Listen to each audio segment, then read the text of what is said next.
Hi everyone, here's book look number 180.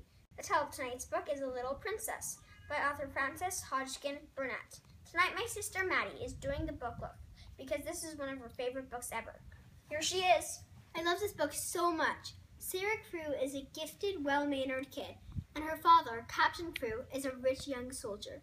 Sarah is sent to a boarding school for her education, and Miss Minchin, headmaster of Sarah's boarding school, has no choice but to treat Sarah like a little princess. Then, everything Sarah loves and knows are taken from her when her beloved father dies, penniless, in India. Miss Minchin can now show her mean side, and the little princess is reduced to a beggar and a servant.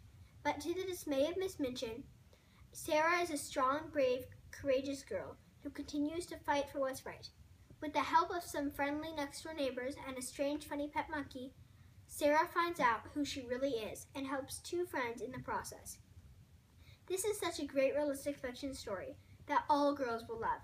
It is such a delightful storybook-like story, and it is so much like the story of Cinderella, a strong individual who is poor but ended up rich because of amazing willpower and bravery. I love how Sarah never gives up and how she thinks about others before herself. For example, one time when she was hungry, she gave food to a little girl who was hungry before herself. In this book, when I finished it, I felt so happy inside. I felt so happy that Sarah got a happy ending that I literally glowed. Overall, this is just a great read and a story that you won't stop thinking about for days. I hope you love this book as much as I did.